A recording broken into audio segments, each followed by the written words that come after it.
The start of mandatory minis. Rumors are swirling. NHL, NBA. Let's talk about it. You're on the Terror Dome. Turn it up, Gino.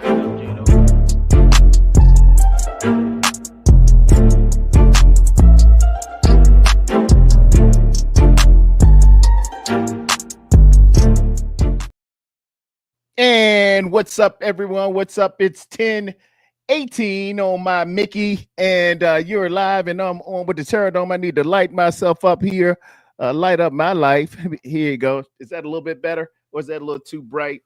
I'm looking a little ash. You got the Terror Dome hat on, little Muhammad Ali this morning. How is everybody? And I do mean everybody. Everybody within the sound of my voice. Is wonderful to see y'all today. It's wonderful to hear from you. If you're in the chat, shout out you in the chat, what you're doing, where you're coming from, how you be, Golden Domers and everybody alike. It's Terror Dome time, and it's also mandatory mini camp day one. Everybody loves some mandatory mini camp. If you beautifully agree, like the great Maurice Starr used to say with Earth, Wind, and Fire, they play so beautiful, don't you agree? I'm looking very, very much forward to it. A lot's happening, a lot swirling. Let's get to my docket so we can be on point. I also have a little bit of not a little bit of, ladies and gentlemen, a lot of bit, we need to start using that word, a lot of bit of special guests. I got Tony on. What's up, Tony? Holla at your boy, man. How you doing? You hear me, Turtle? I got you. You are 5 by 5. You're coming in live. What's going on? How are you? I'm doing all right. They're making the world safe. So today's the big day, huh? It is.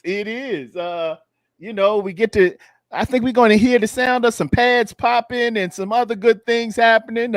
No more speculation and innuendo. We're going to see who is for real and who is fake, so you can learn from our mistakes. That's a little bit of Houdini for y'all scoring at home. But Tony, it always comes with a little bit. Let me run my docket down real quick so I don't lose track of stuff. I used to write it down, but then I'd ball up the paper. Now I put it on the screen so they can remind me. On the docket today, y'all, 25 years BET Awards. I don't know if y'all watched last night. BET Awards was off the hizzle for shizzle. They honored some great ones last night, Tony. It was a grown man's BET Awards 25 year, hosted by the great Kevin Hart.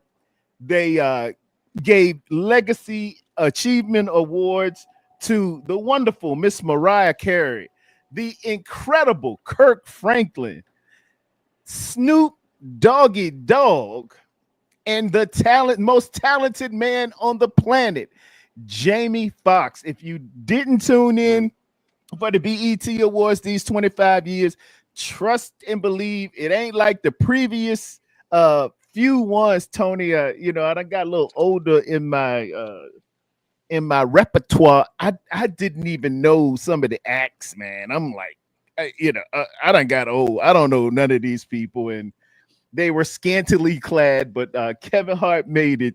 Man, he opened up. He just killing them, bro. He just killing them. He said, we having these awards because we're not going to have any after parties because people got to go to work on Tuesday. And he said, apparently these after parties get a little out of hand. You will find yourself in court talking about baby or and then he said, and we're gonna be grown today. No running around here tramping out, nothing like that. We're gonna be grown. We're gonna be grown. We're not gonna talk and say your nickname. We're not saying your rapper name. We are saying your government name. He said, Mr. Calvin Brodus, are you here? Calvin Brodus. Everybody look around. Yeah, that's it. Y'all know him as Snoop Dogg. That's Calvin Brodus, y'all. Yeah, man. Eric Bishop, are you here? That's Jamie Foxx, man. He roasted. He was having a good time, man. And Oh, that's cool. oh, it's a great show. Mariah Carey, she sang and had the greatest rapper in my eyes to ever do it. The 18th letter of the alphabet. It's a 4-letter word, and it's about to get it. Had Rakim out there with Mariah Carey, man. I was like, it's over. It's over. It's over. And then they kept on going. It went, Tony, it went about 5 hours, man. Really? But it was so good with limited commercials. They just did it live. They just kept on going and going. And man, they add good music, dance music, the kind of music you remember, the early 2000s music, sipping on gin and juice. Oh, Oh, the that old school stuff. shit. Man, it was good. It was good stuff, man. Great acts. I miss that music, man. Man, yeah, I don't know what these kids are saying nowadays. Fired up. Do it again. Look, my son, he's singing. I don't know who the rapper is, but it's all like in Spanish or Dominican. I don't know, whatever. One or the other something. And he's singing it, and he's like, "Dad, I love this song." I said, "You don't even know what the hell he's saying." Exactly. When mumble rap took over, Tony, I done got too old, man. I just, I can't get it. It's a couple of them that are bad. Still, Kendrick Lamar did absolutely awesome. He won 5 of the 10 that he was nominated for, including Album of the Year over Drake. Sorry, Drake. And and he had the record of the year, man. Everybody was pumping that. They not like us. And it was just really, really good, man. Everything Nice. was done to the nines. It was really, really good. Nice.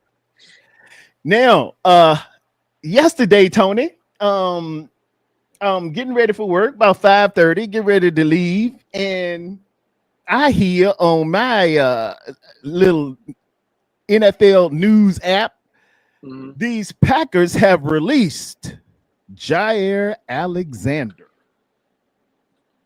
Ooh. I see where you're going. Ooh. No sooner than, and he's going to be in the chat, no sooner than I saw it and was starting to just think of the possibilities.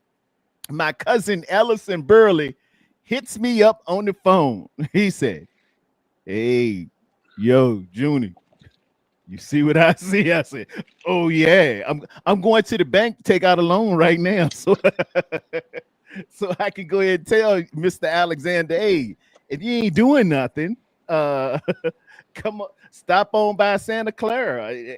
I hear you don't have a job, because I could use you." Tony, how feasible would it be for him to come here? What kind of deal would it take to be right standing? I'm so glad you're here this morning, man. I don't think it's going to be the deal that he's probably looking for, because the whole reason why they moved on from him, I'm not a Packer fan or follow Packer chats and stuff like that, but it seems like he wanted an extension for market value, but the team was kind of resisting it because of injury concerns. Your best availability is being available, however they say that. The best ability is availability. Yeah, something, whatever like that. But that's kind of like a red flag to me, as far as, not the player, but the injury and what he's going to be looking for financially. If he's willing to go like, not a veteran minimum, obviously I would never disrespect him because he is a talented corner. But if he's looking for a fair 1-year deal with incentive laden, like, based off performances, roster bonuses on game day, that could be something the team looks at. Now, as far as long term, the Niners are in a position right now where they're all about drafting and developing due to the Brock Purdy contract and a couple other guys that they're going to have just extended with Kittle, Warner. So big bucks are going to start coming out. I understand they have an abundance of cap space right now, but it's going to be rolled over. And then that's their trickle-down effect. They just keep rolling money so they have money available. But to have a player like that on a 1-year deal to say, I'm going to do this. It's a Super Bowl contending team. If he feels that, and a chance to win a championship, get back at the Green Bay Packers. It's something that could be talked of. But I do think the 49ers invested in Demo Lenore an extension. He's not going nowhere. They invested 2 picks in the last 2 years, pretty high picks, on corners. So you also want to develop those guys and not deteriorate their ability by not letting them get on the field. So, I mean, it's kind of you want to build the best roster, obviously, if you're John Lynch and Kyle Shanahan, but you also got to be smart about it and not be in a position where they took on these bad contracts or handed out these bad contracts, and now they were forced to do what they did and eat $90 million in dead cap this year. Yeah. You know what I'm saying? So it's tough. It's not the player. It's the financial situation that the 49ers are currently in right now, and adjusting and laying out the blueprint of their books for the next several years due to the contract extensions that they just handed out. I understand. He's a phenomenal corner when he's healthy. When he is healthy, Tony, he is pretty good.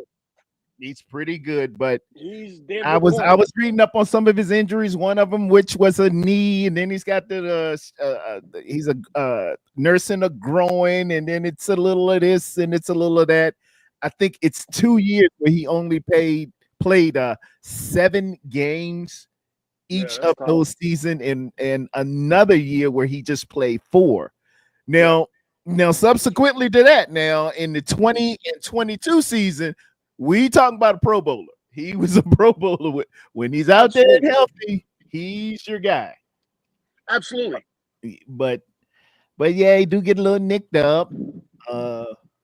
Hey, that's what doctors for though, Tony. Hey, you bring him in the building, man, and you prod him and you wrench him. You see what works and what doesn't, what's debilitating, what's not, and you make your decision. I just would like. You can't have enough good corners. It's like having pistols at your house. You can't have enough pistols. You simply can't. Put one in every room if you got to. 100%. And a good pistol, a Sig Sauer. I'm a Sig Sauer man. I like to have a good pistol that's very dependable, and I ain't got to fuddle through that 9mm. You know what I mean? Absolutely. And no disrespect to those of you who don't use guns. I just was making an analogy. Do not write your mean letters to IHateThatNegro.com.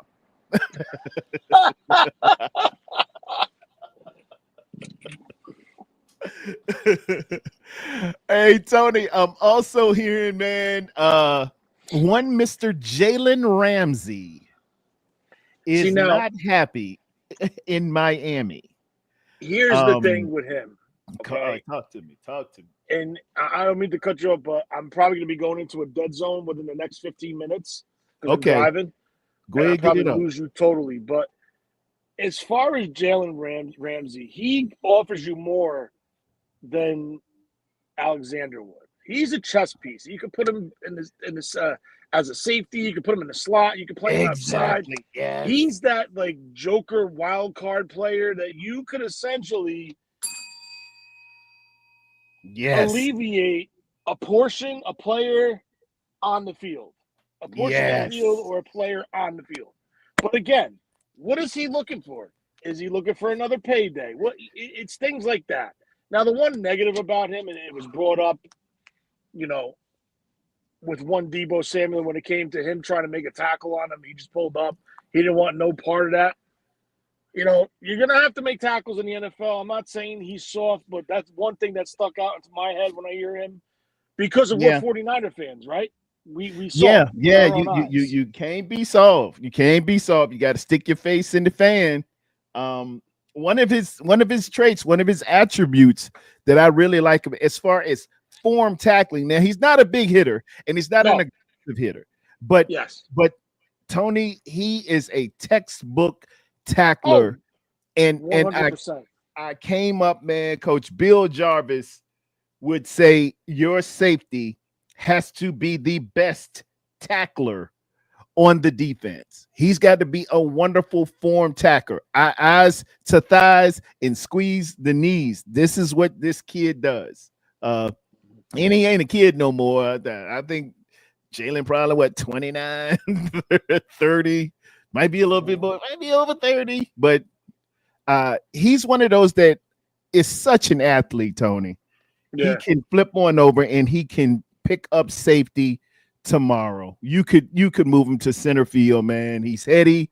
He's got Super Bowl pedigree. He's got he's got the ring, He's got the hardware, and he just knows what he's doing, man. Some people just they know ball. They know ball. And that's exactly what you want. I watched the great Ronnie Lott make that transition from a corner in his rookie year on to safety, and then made the Pro Bowl at strong safety. Ronnie Lott is probably the only one to at all three make all not all pro, but Pro Bowl at all three positions. That's still my moniker for him, and my argument for him being the greatest defensive back ever. Yes. Is that transition. Very few can do it, and then even fewer can do it at a high level to be the best in the conference. Correct. And he was one of them. I sense the same things about one Jalen Ramsey. I know I'm probably getting some pushback in the chat. Let me see what's going on here. Tanisha says, good morning, Red Jet. She's hollering at Red Jet. Ty Austin in the building. I see all y'all. Crazy Juice. Breaker 100, the Crazy Juice coming at you. Jason, the captain of my heart, is in here. We got Violet. Hey, Miss Pretty Violet, how you doing? Who else we got? Old School, 73 Old School. What's up? Morning, everyone. You said Ty Austin was in here? Ty Austin is in here. Ty, I got your message. Ty, I got your message. I'm gonna get back to you. I just been busy with work. He got your message. And Ty says, guys who need to run and have lower body injuries are a red flag. That's what Ty says. And it can be. Ellison is here. Ellison in the hizzle. You said Ronnie Lott, but don't forget Rod Woodson. Rod Woodson didn't make it at strong. Rod Woodson made it at corner and at safety. He never made it at strong. That's Charles Woodson. Claim to fame with the great Ronnie Lott. Ronnie Lott went over to the Raiders and made it at strong safety as well. Did Charles Woodson do it, all three? He's got Rod Woodson. I don't think Rod Woodson did. I think he did it at corner and free. I don't think he did it he did it at corner and strong. He didn't do it at free. One of the two. Gotcha. But check back. I could be wrong, but Ronnie Lott is still my guy because he's the greatest. He wore the 49er uniform, and he cut his finger off. Me and him got the same finger. Look at that thing. That's just real quick about Ramsey, Terradome. Just real quick about Ramsey. If this team feels it's primed to make a Super Bowl push, the 49ers have to get through on the AFC the Kansas City Chiefs, and we're talking about Jalen Ramsey. What better player would you want to have in your pocket to match up against Kelsey than Jalen Ramsey? Man, what? So wouldn't that be a beautiful thing? Yeah, and that's what I'm trying to go with. If they feel there's a piece out there that could put this defense where I think the defense is going to have a little learning curve to get back to the way it used to be under Saleh rather than all these other guys that came in. I mean, not D'Amico Ryans. I'm talking about Wilkes, the combo last year of Sorensen and what's his name? Staley. Yeah, who didn't have no job. He was like Tommy on Martin. When it gets back to being stable, like the 49er defense, obviously they brought in Gus Bradley, who I think is going to make this defense even better than what it could have been under just I think so too. My thing is if they find that, chess piece that can really put them over the top, I think they'll do that type of deal to get them over the top. There's no real injury concerns as far as like comparing Ramsey to Alexander, because Alexander's history compared to Ramsey. I know Ramsey had a little dings and whatever, but it's nothing to the severity where it's a repetition and it's missing extensive amount of time over several years. Okay. So if you're talking about a matchup piece that you feel could make that defense better, that's the option I think the Niners could be talking about behind closed doors and a potential move that could be made. I'm not saying they're going to do it, but it's a piece that makes sense and it has to be discussed. Yes, sir. By all means. Especially with the injuries right now and the unsettled situation at the safety position Yeah. currently in San Francisco. And let me look at here. I got the top free agent corners in my eyes that are available, and we can look at their price points as well as the name brand and affordable. I got right now, Jaire Alexander is available. Kendall Fuller is out there. Shaquille Griffin is out there. Here's a blast from the past and a name you might remember. Emmanuel Mosley is out there. Asante Samuel Jr., who I know he's going to have a price tag. And Stephon Gilmore, who's got to be bordering on 175 years old, but still an effective corner. A decent corner, by the way, but you know, I talked to Frank Sinatra one time. I said, "Hey, just between me and you, how old Stephon Gilmore?" He said, "Man, Stephon Gilmore, 155 years old." But I did not know Emmanuel Mosley was a free agent. That's what I got. I got him on availability here. Where I take my list. I was looking at what's her name? Steph and whoever she was on with. They had put this up and I pulled some names out. There were actually more names on there, but I didn't really recognize them. But if indeed this is true, Emmanuel Moses out there, we got to take a look at that as well. I wouldn't mind bringing back Emmanuel Moses at a very decent price, a workable hometown discount. You know what I'm saying? They laughing at me or they laughing at Jet in the chat or something. Poor E-Man. Brother tore both ACLs in back-to-back years. Who did that? Emmanuel. Oh, wow. Did he? Ooh, well, that's rough. That's rough. Tony's back with us. Hey, Tone. Ty Austin told me that E-Man tore both ACLs in back-to-back years. Did that? You remember that? Tony, you there? Tony will get back to me. Yeah, these are the names I'm looking at to bring a good corner out there to the San Francisco 49ers and availability. The best ability is availability. And if they are available, let's bring them on because what do we have here, ladies and gentlemen? Let me go back 3 slides. It is the beginning of mandatory mini. The beginning of mandatory mini. Mandatory mini camp begins, and we're going to hear today about maybe some pads popping, maybe some real getting some one-on-one drills. I'm hearing good things coming back and forth. Tony, you back there? Can you hear me? You hear me? Yeah, I got you now. Yeah, I'm in the bad area, so it's probably going to cut out again. All right, I'll be ready. I'm fluid. I'm flexible. I take a little yoga and eating a little yogurt. Nowadays. With the mandatory minutes now, Tony, it's gonna ratchet up a little bit. We're gonna put pads on it. We're gonna pop a little bit. Is that the game plan? I don't know. I was going to ask you. I didn't know that they put pads on for the mini camps. I certainly hope so. Let me see. That would be interesting because that's going to give you a good look at these rookies on the defensive line versus the guys on the offensive line, especially with guys like this guy that people are raving about, the tackle that they signed. It's my boy. What's his name? Oh, Larry Krueger just loves him. Yeah, I mean, I remember watching him play last year. He did have a couple of reps, but solid reps in that game to come in for relief. But, I want to see it more consistent, and we'll go from there to really, dig deep into this.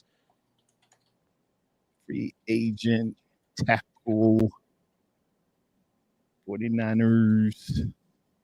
What's this guy's name? I'm excited. I ain't going to lie. I think it's I think it's Austin Pleasance. I think it's Pleasance.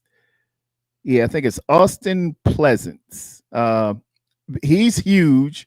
He's 6'7", 330 pounds.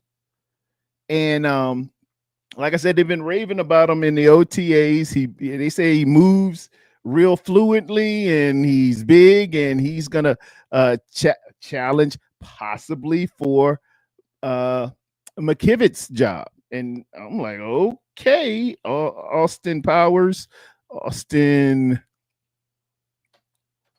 what's his name? Austin Pleasant.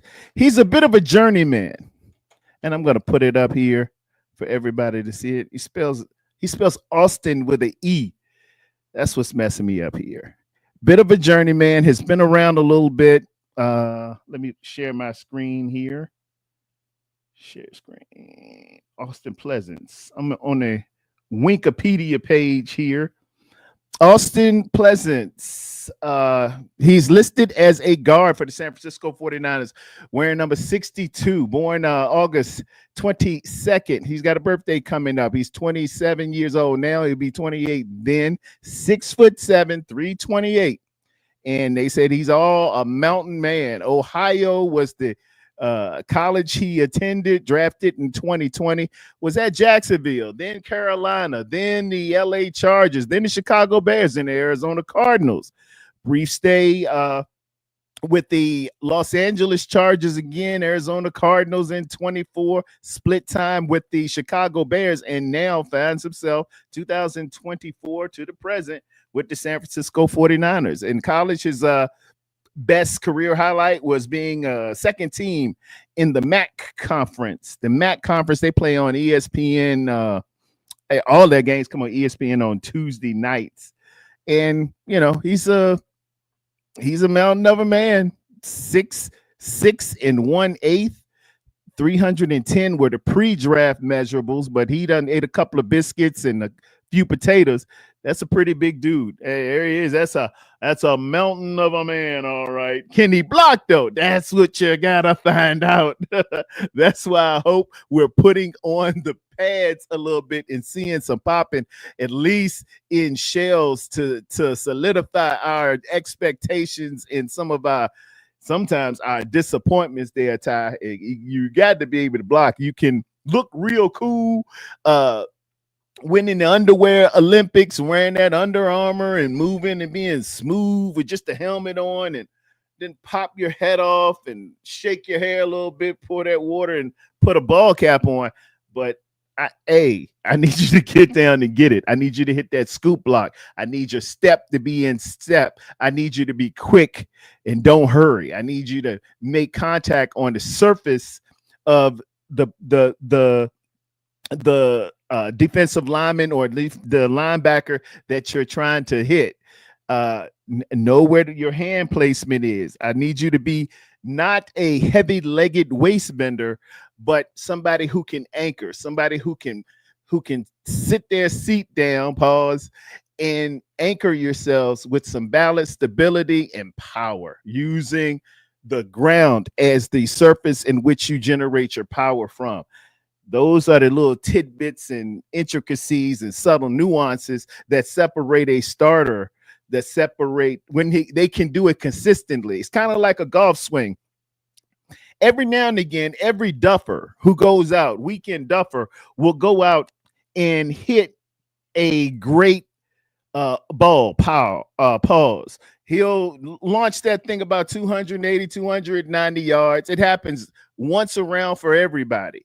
But what separates the weekend duffer from the professional, from the great PGA tour, is they can do it consistently and repeatedly over time under pressure.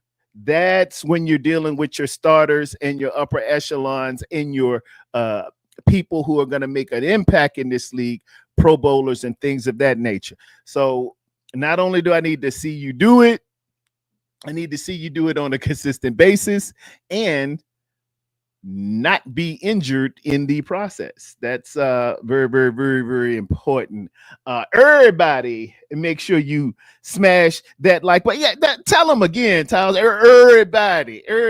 I I think Ashante performed last. Speaking of everybody, because she's married to I don't know if y'all know, they went out eloped like JJ and his girlfriend on that episode of Good Times. Ashante and the great Nelly, who has one of the most underrated CDs ever. Nellyville was the truth. Did y'all like Nellyville? I really like Nellyville. Um, it had what does it take to be number one? Um, Obviously the big hit was Hot in Here, but if you ever listen to that Nelly CD, Nellyville, all throughout that thing, it's pretty much a masterpiece. It's very, very well done, man. Shout out to St. Louis, the St. Lunatics, and one Nelly. I know they're political. I could hear some of the drama behind their political backings as of last election. Uh, Snoop was getting his award, and you could, kind of tell people, it wasn't Trump country there, and and they felt a little bit way. But when Snoop just rattled off that last bit, he about dropped the mic on that when he said Death Row is the label that still pays me. Oh man, you can't do nothing but give it up for Calvin Brodus. Calvin Cortisol Brodus is what Kevin Hart called him yesterday. And hey, did y'all know Glorilla real name is Gloria Hallelujah Woods? Gloria Hallelujah Woods. And she won for best gospel album too. And oh man, he was calling everybody out yesterday. It's great. Y'all go back, watch the BET Awards. It was real good. MC Light on the um MC Light is becoming the voice of a lot right now. MC Light is uh she's getting on the levels of most distinctive voice perhaps living. And I say that because they keep using her again and again for award shows, whether it's the Oscars, whether it's the BET Awards, whether it's the hip hop awards or whatever. Her voice is very, very distinctive, and she's just a classy lady. She's been getting better and finer with time. She got like that Benjamin Buttons disease. She was the voice of everything, coming up next, it'll be this and that. And there's a bit of a vacuum because of the recent deaths of greats, Gene Hackman, James Earl Jones, and one, I guess, the living distinctive voices. And it's not always the deep timbre of a bass, of a baritone. It can and is often, it can be a woman's voice, and her voice is just really good. She could just read the telephone book and you'd be like, wow, man, that's pretty interesting, them telephone books. Also, thank you so much, Red Shell. Shout out, man.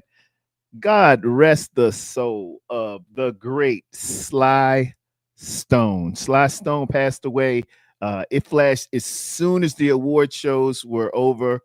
They said he had passed away like 2 hours ago, 82 years old. Sly and the family Stone, man, they was functified, man. He was just awesome musician, composer, arranger. Just awesome, man. The melodic tunes, all we need is a beat. That man, Sly Stone, God rest him in peace. Peaceful journey to the wonderful Sly Stone. It's some heavy hitters that done gone, boy. Haven't needed a wonderful concert. You had Quincy Jones go home. What was it?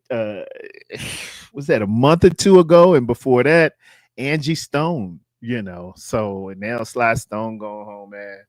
It's just it's rough. We really need to ingratiate ourselves and really appreciate some of the greats. And somewhere along the line, this is what this will make me mad. This ain't making me mad, but it became unfashionable to really appreciate and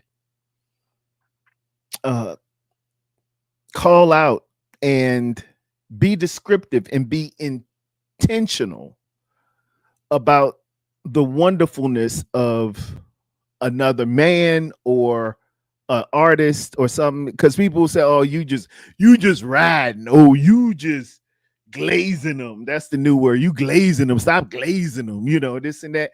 But appreciate the finer things in life. Call it out, no matter if it's people who do for you every day or just that consistent professionalism that you get from, I don't know, some at McDonald's getting a burger, you getting a large fry. Lord, let me tell you, I got a story to tell. I ain't gonna get into it.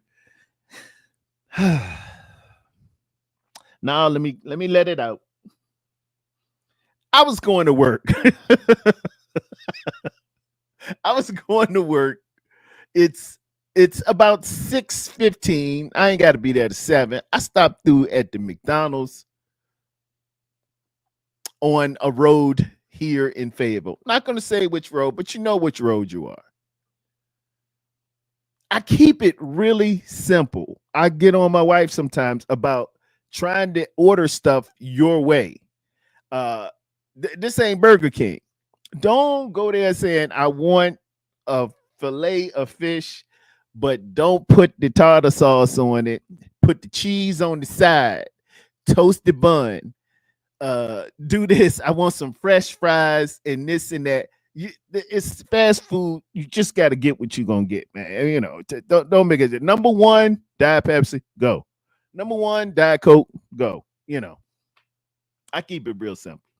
I goes to the drive-through, and I say, I'd like a double cheeseburger and a large fry. Big sign. McDonald's. Billions and billions served. What they serve? Burgers and fries, right? You would have this all ready to go. I'm sure it's like Kentucky Fried Chicken. I bet they got a 2-piece ready to go. They got to. This is what you do. I pay my money. And then dude hit me. You see that this is how they scam you too. It's like a drug deal. They don't want to see the hand to hand. So you pay at the first window, see, and then you roll up on that second window. Double cheeseburger, large fry. I didn't even get a drink because I had bottled water in the car or in the truck. I was in the truck this day. The dude hit me with the, sir, can you pull over there? We gonna get your order. I'm like, come on, man, for real. And then he hit me with this one. He said, ain't me.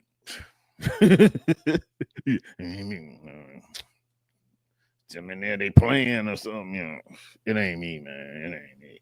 Just pulling spot number 4. All right. I'm hot. I go ahead and call the wife. I said, look, I'm at McDonald's just getting 2 buns, meat cheese, large fry. Why is this hard? And then this little girl come out there, man, with 2 bags. It about a 20-minute wait. 20-minute wait. Gotta be to work now. Gotta be to work. 20-minute wait. Here she come with 2 bags. 2. And as she's approaching my car or truck, she starts to talk. I said, double cheese, large fry. She looks at the bag. Then she looks at the other one. And she said, oh no, this chicken and this something else. And she goes to the people who came after me down the line. Oh man, I was hotter than a 38. I ain't do nothing but leave. I just had to leave because I did not want it to go viral. that a dude went fool, because you never know when these people got them cell phones around, man.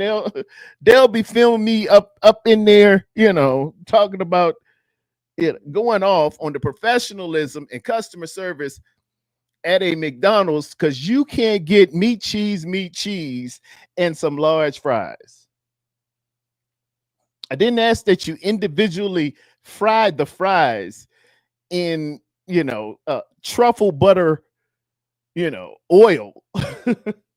But I don't know. I was hot to the main thing of my story: celebrate and call out and appreciate good customer service, because those people are serving you as one serves the Lord. Do unto man.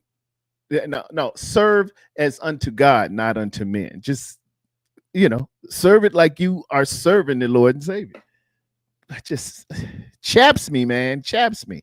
Let me get that. They laughing at me. Ty Austin laughing as a Terror Dome almost went viral, going off on some meat, cheese. How hard is this? Sly put the funk on that swag. Sly did, man. Sly was, all we need is a rhythm.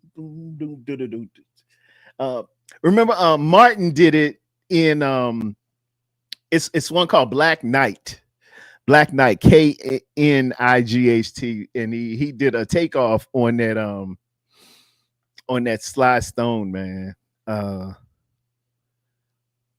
Sly was bad. Sly had anthems. I don't want to miss nothing. Hold on, Sly.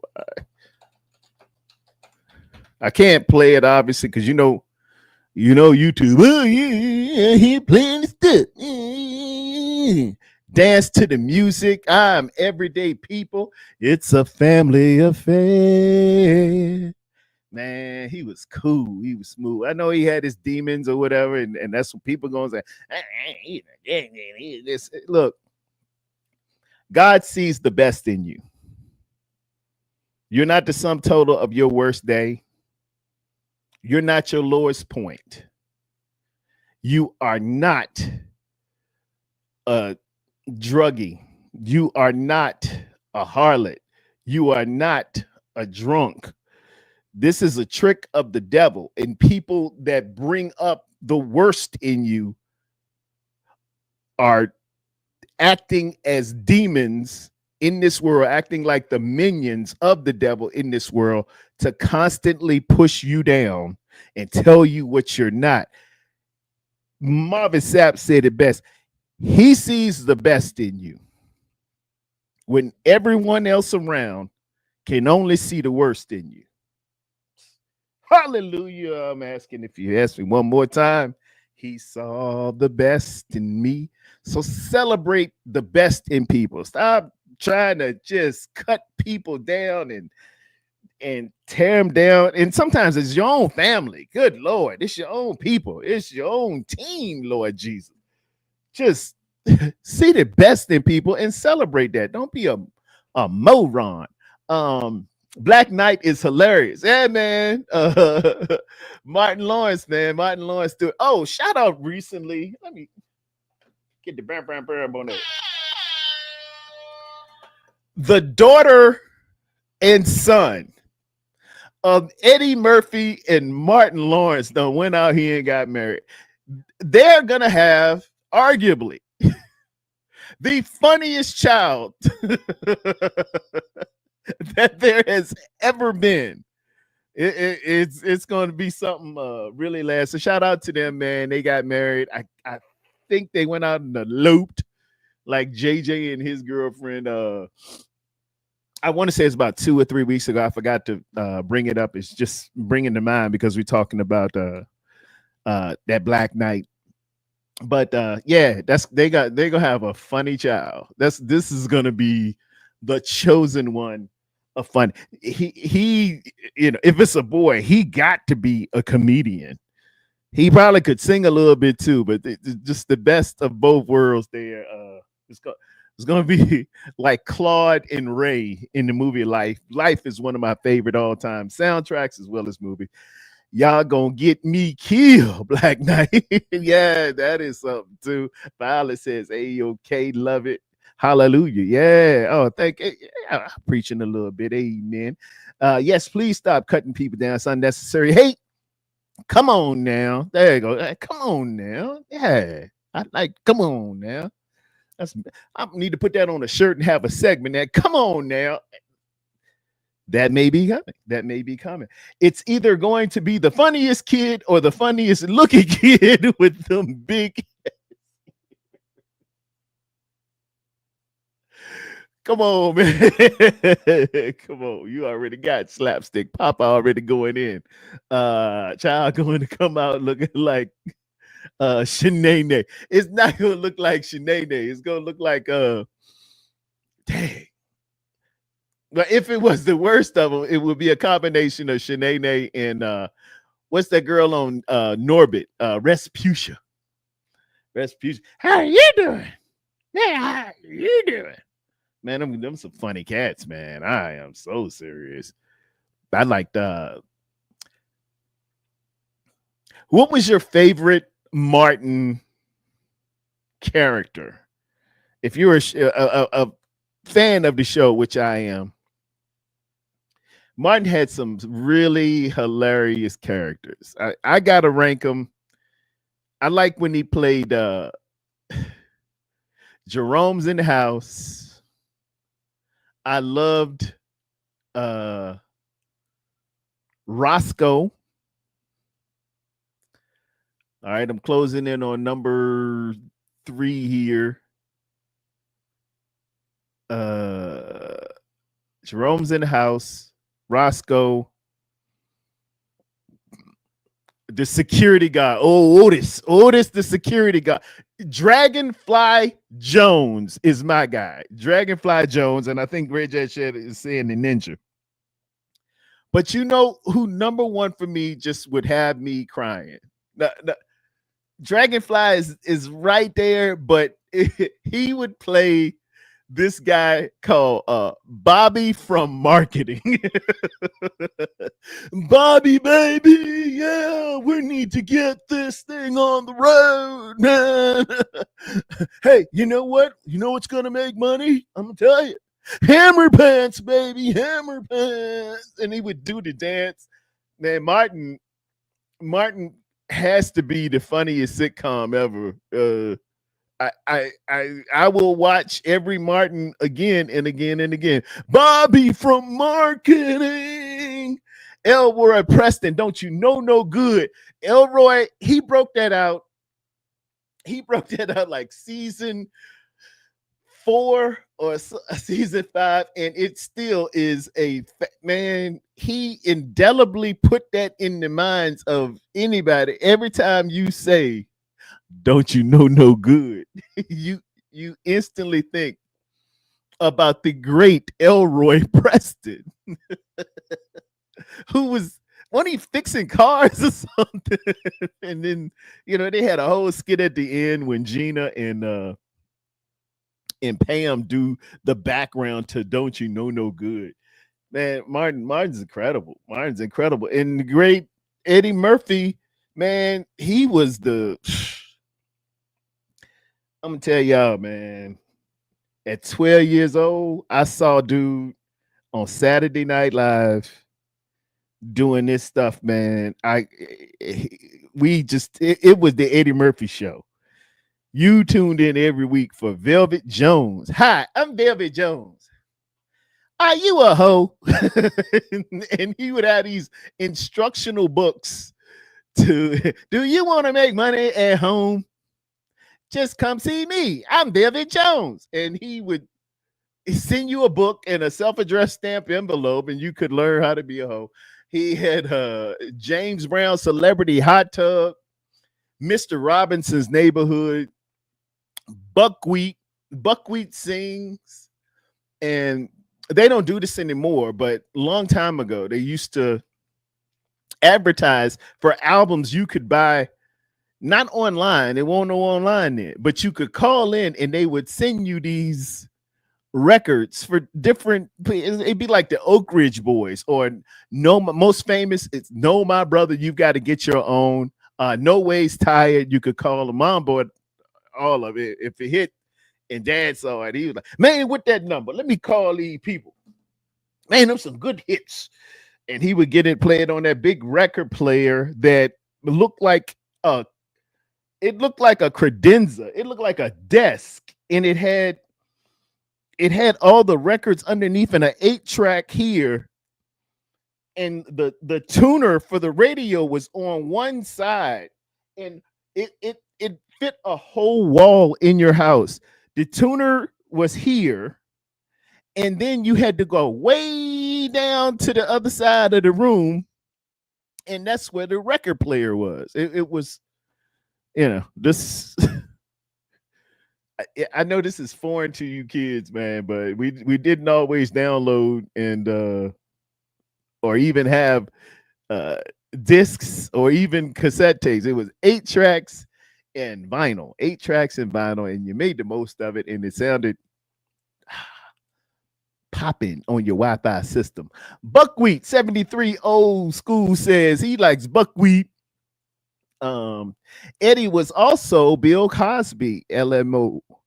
Eddie, yes. You remember him on was it Delirious or Raw? He was imitating himself talking to he was talking to Richard Pryor about Bill Cosby and how Bill Cosby said, "Yeah, Ed, man, Bill Cosby called me, man. He said, told me stop cussing so much." He said, "Shit, well, have a Coke and a smile." Shut the fuck up. They were incredible. Incredible. You remember the Eddie Murphy single, Party All the Time? Oh, man.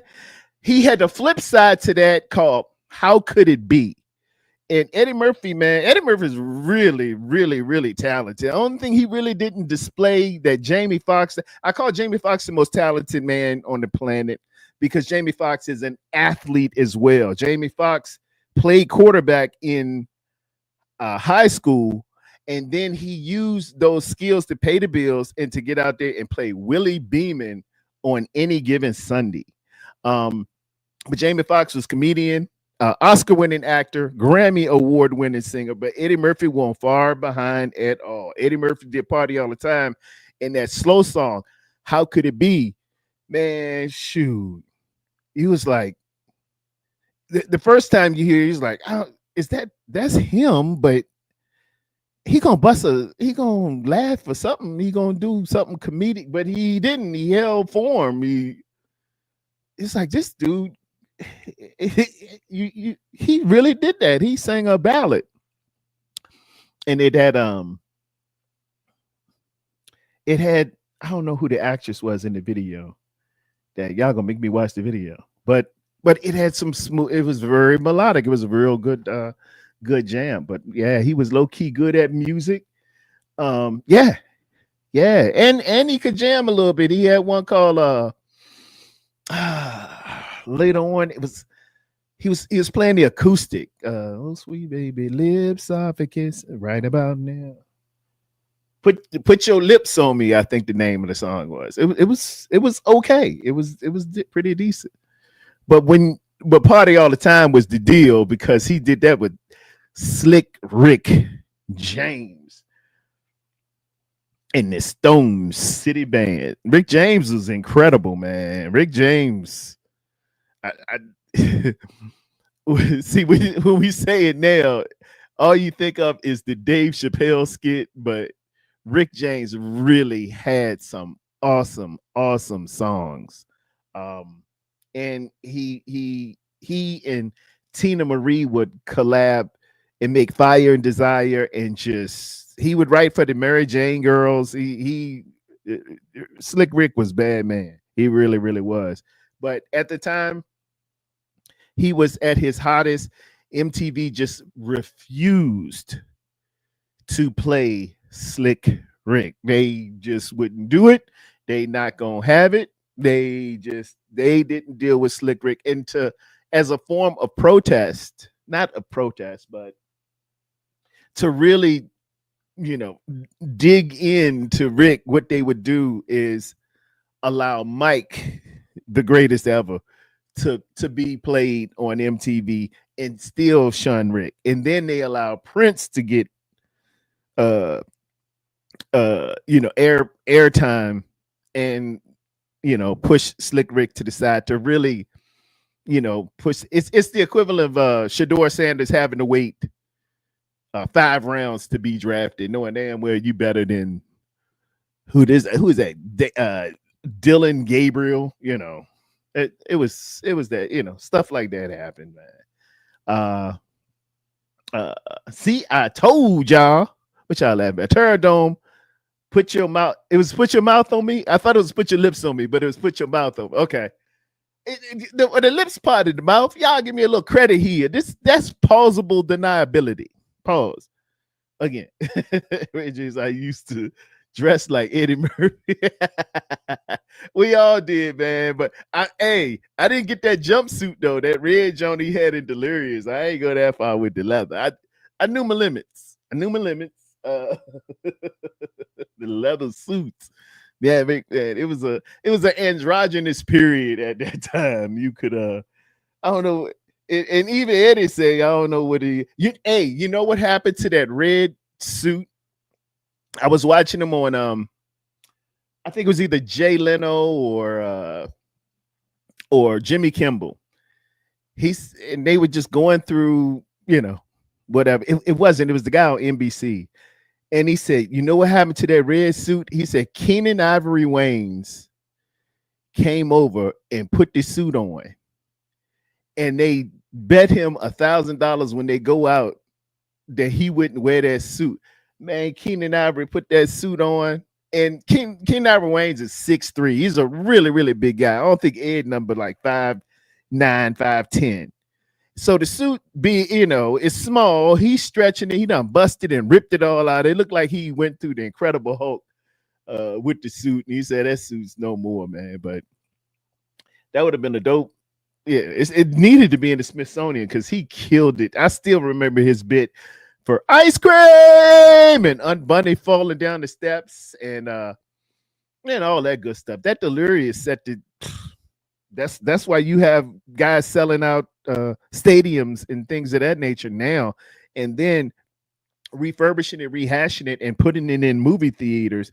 That was Eddie Murphy starting all that with HBO and stuff. Eddie Murphy was he was, I can't call him the Godfather or the the original comedian, but he's the first comedian really to take it to rock star status, and everybody owes a little bit to Eddie Murphy, man. He was the hottest guy in Hollywood, bar none. Maybe Harrison Ford came close, or at that time you had Harrison Ford,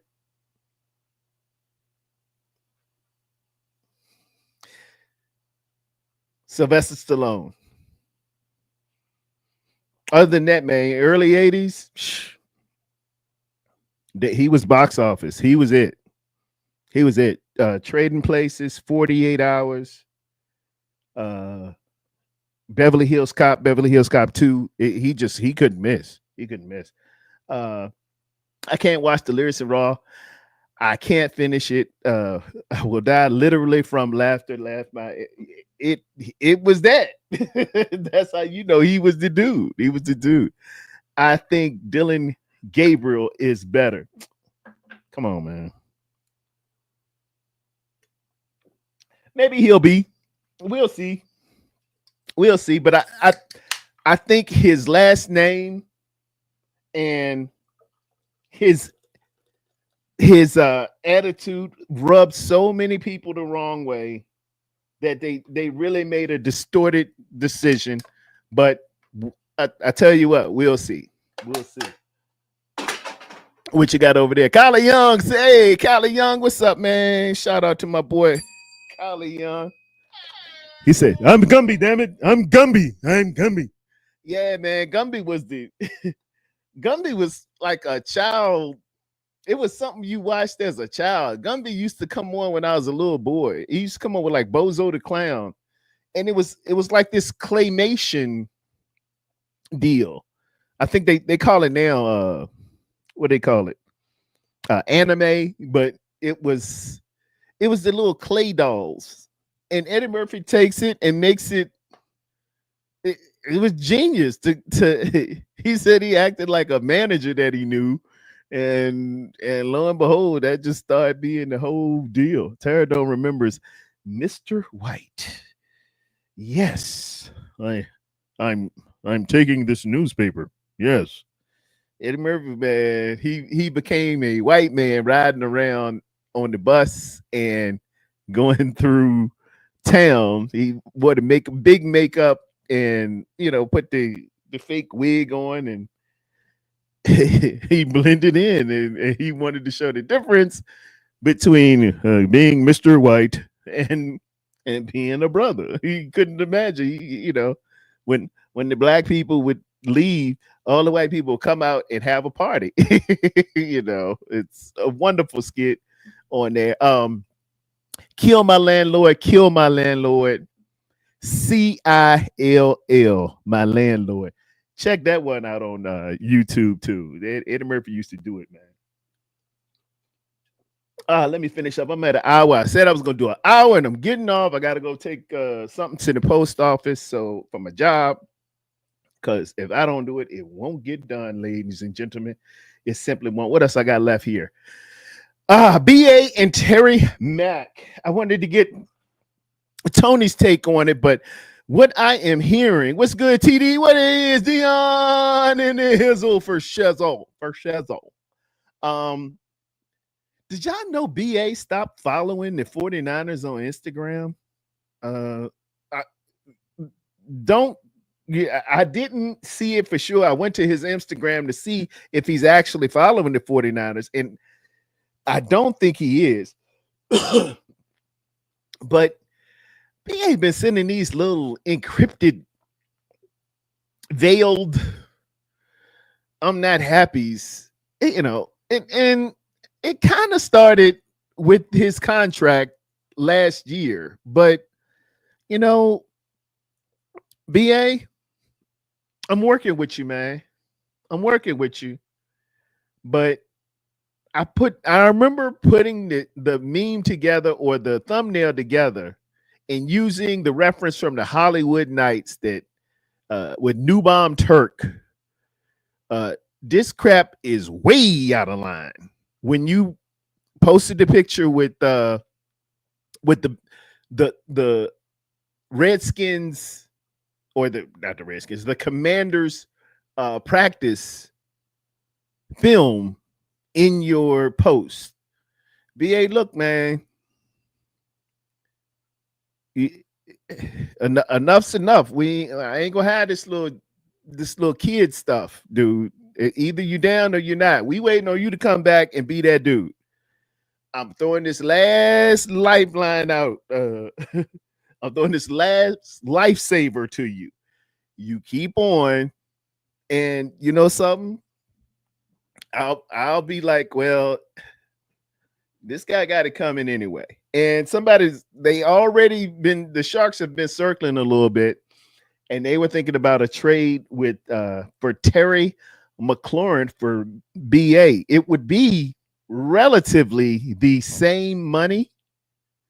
And hey, I'll throw that at y'all. What y'all think about that? BA for Terry McLaurin of the Washington Redskins. Very, very productive. I looked at both of their numbers. Very, very, very similar. What I got here? Where's my dang? Did I throw it away? I had a little piece of paper. I know I probably chucked it. But I looked at their productivity, catches, catch percentage, yards per game, yards over the year on year average, and Terry McLaurin is not injured. So, hey, BA, as they say, hey, Dirty, baby, I got your money. I am so sorry. I lost my notes. I think I threw it away. But they were very, very similar.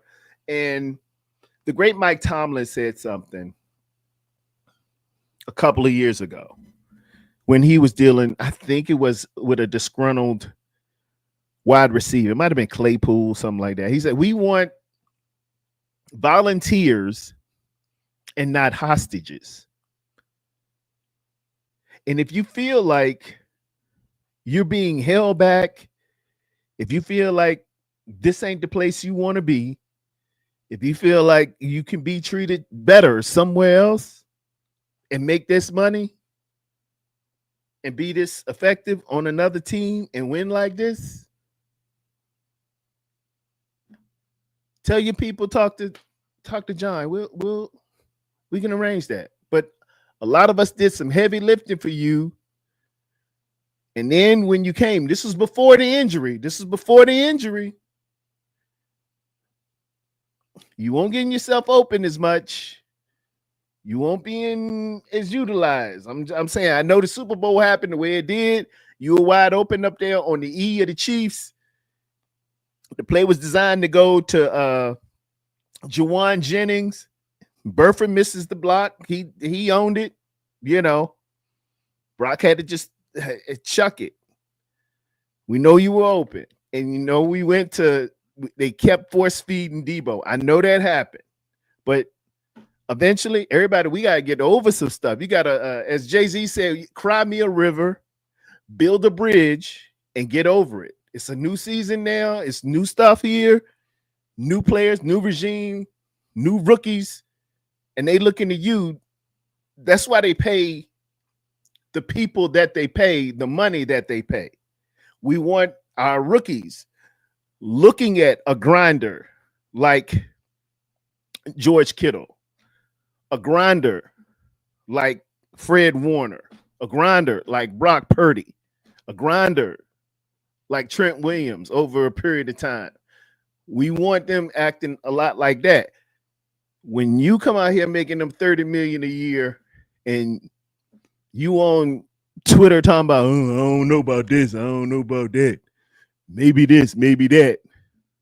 Hey man, I tell you what I know. They ain't gonna put up for it. Not number what's when he had to get with what's that, Devondre Campbell last year. They call him 47 Red. 47 Red. That's that real John Lynch. That one that used to play for Tampa Bay in Denver. That one will greet you. I tell you what I know. I done gave you what I got. Brandon Ayuk, I done gave you what I got. That's all I know. No one cares. Our BA's social media. Okay. Anyway, for those of you that do, the social media for these young guys, man, is that's their medium. That's the way they talk. That's their leverage. That's the way you can see this on evidence, because, you know, they are starting podcasts and they want to get their voices heard and they use social media. And if you're talking, go ahead and talk. Say who you are. It can be a great vessel. It can be the great blessing and the curse. The wonderful Denzel Washington was talking to somebody about being, I think it was Michael B. Jordan. And he said, look, the people won't pay to come and see you at a movie if you're showing them yourself for free every day. Do you understand what I'm saying to you? And this is something that the young guys got to come up with and realize. You can use it for good, or you can use it really to put yourself in a detriment. It's up to you. I will end on that note. What else I had on the docket? Where's the first? I think we had covered that, so I think I just left that in there arbitrarily. NHL and NBA playoffs. Let me see what I got for y'all here. Let's see what Daddy got in the Christmas basket, baby. Let me see what the Christmas basket, baby. What I wrote. Oh man. Oh, I ain't got it. I ain't got it. I ain't got it. I thought I bookmarked it. Let me see. Bookmark all. God, I got a lot of bookmarks. A lot of bookmarks. No, I ain't got it. I thought I had last night's NHL between the Panthers and the Edmonton Oilers, and they was brawling. It was 9 minutes and 35 seconds left. I got BET on one TV and the hockey game on the other. They was brawling.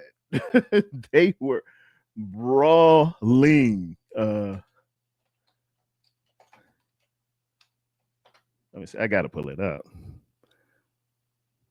It's a brawl fest. That's what they called it. And there's an old joke called, let me say, share this tab instead. No, come back. Stop sharing. Let me go to my StreamYard here. Share screen. There's an old joke saying, I went to a fight.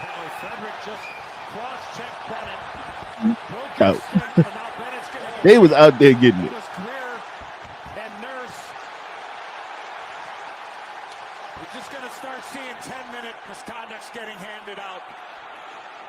And you know, they always say this about hockey games. They said, oh, they like to fight out there. And I hadn't seen, this is a championship fight. This is a championship game. Game 3, which, as you see by the score, the Panthers won. They're up 2-1, but they was out there getting it, man. They was out there getting it. And it just reminded me of the old, look at the uppercuts. He got uppercuts.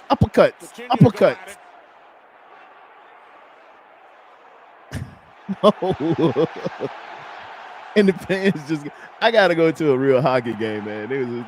You see them rights?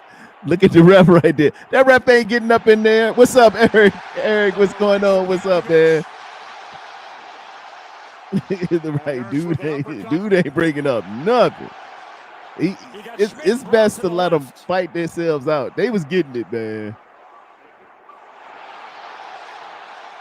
And that's how you got to do. Hey, when them grown men, them grown athletes out there on that ice, getting it like that, man.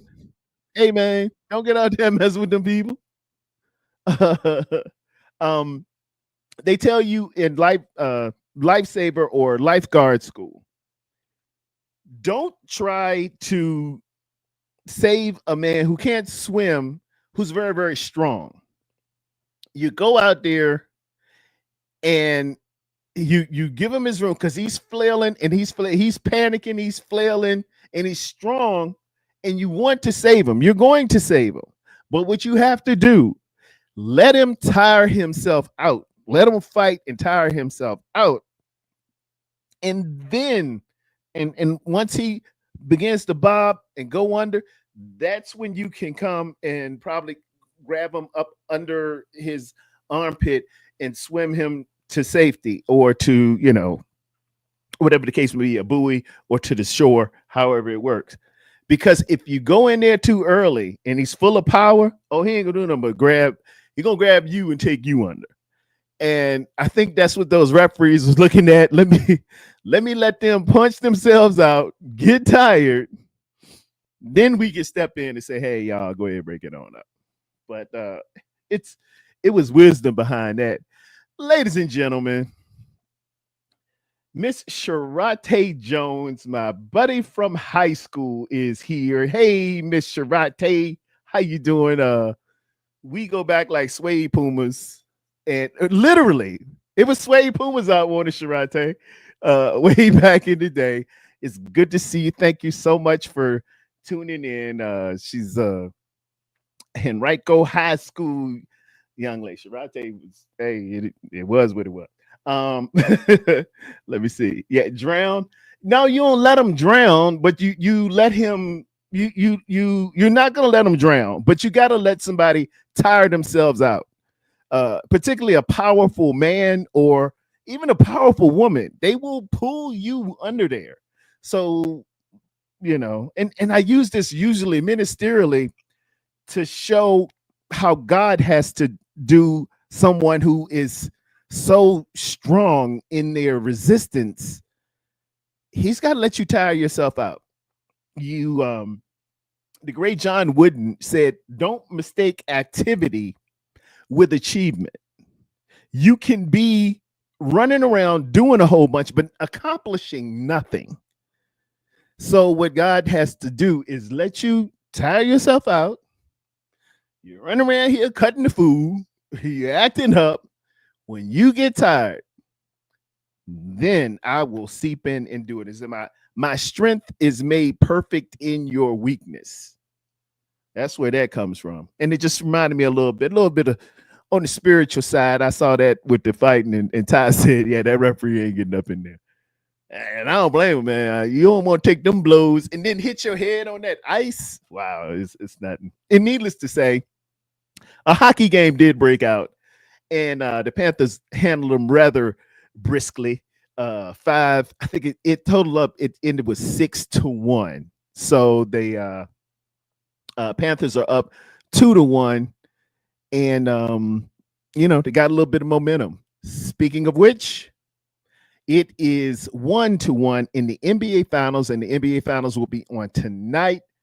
I do believe it's, if not tonight, tomorrow night. They're going back to Indiana.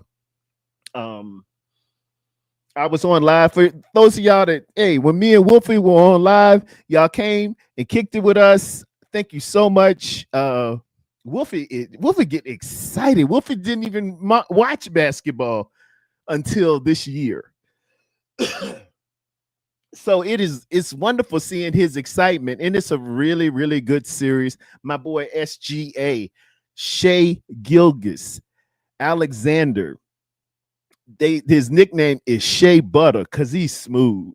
He's got a smooth game. I'm one I if you're brash and you're good, I like it. But if you're humble and good, I like it even more. And this is just a humble kid, 6'6", MVP of the league, and he gets the most quiet. It's going to be tomorrow night. Okay, thank you, bro. It's going to be tomorrow night.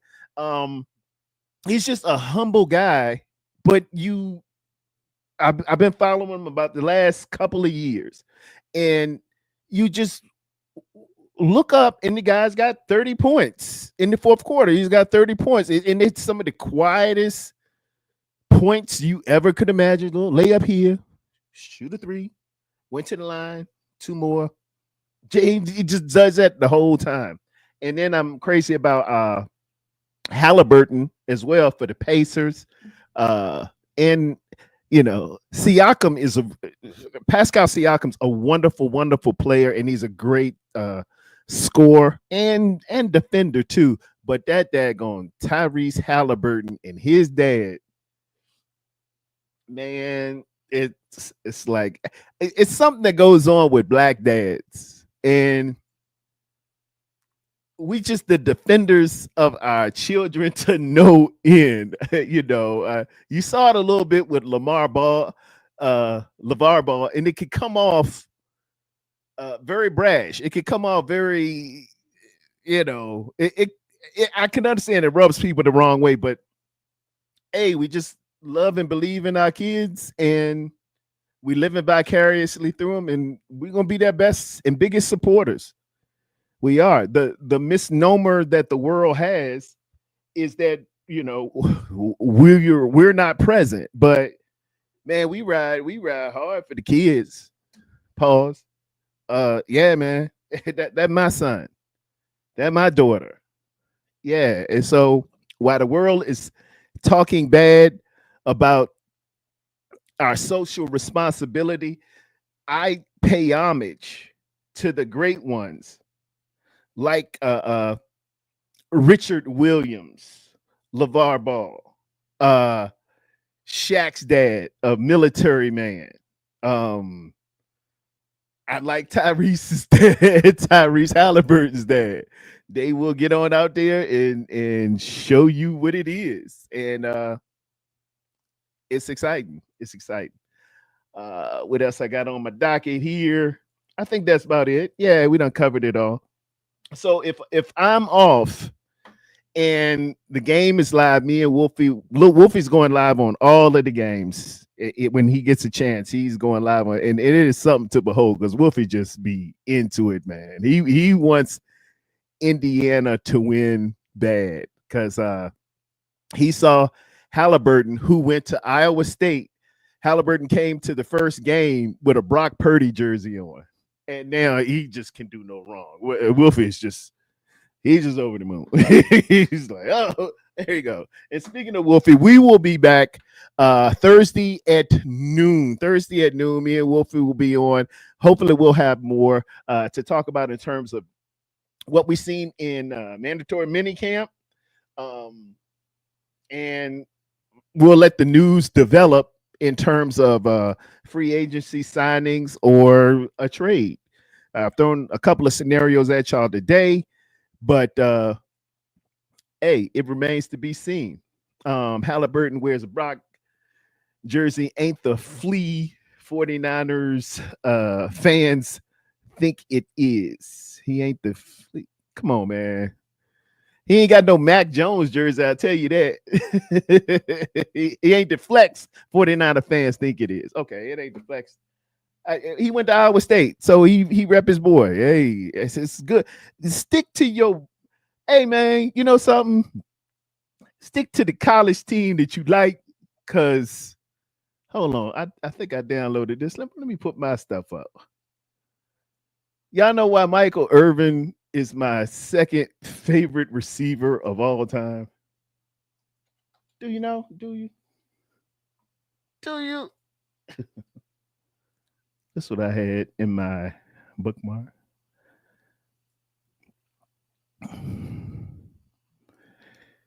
See, everybody else can be talking.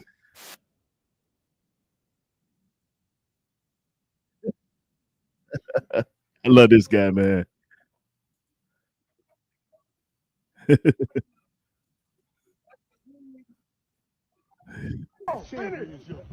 All levels. I did every last one of them. I beat them all. They can all outrun me, but I outringed them.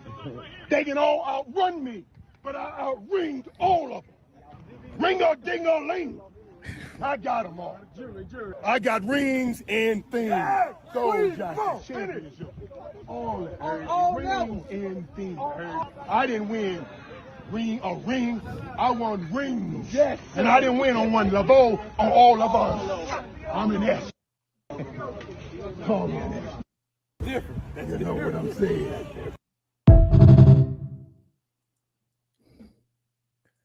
When you win, you can do that. You let them know what is up. And Mike will let you know. Mike will let you know. Mind you, he's my second favorite receiver. Y'all know who number one is. Margaret Tara's in the building, my mama. Oh, mama. I will call you after this, Mom. I know I didn't call you this weekend. I've been as busy as a one-legged man in a butt kicking contest, but I love you and I want to talk to you soon. I know we got to catch up. And that marks the end of the show today. I hope y'all really enjoyed it. Thank you, Tony, for coming in here and talking a little bit of salary cap, as well as some of the rumors and innuendos that are going around. And Tony, man, a lot happened, but me and Tony usually see this thing eye to eye all the time. If Jalen Ramsey comes, that would really, really help. That would really help because we've got some void at safety. And that is going to be a very, very touchy thing. We were hoping that Siegel or Sigel can come in and do and hold some things down before Mustafa gets hurt. We just a little. I'm a little speculative as far as safety is concerned, and you need good safeties all the time.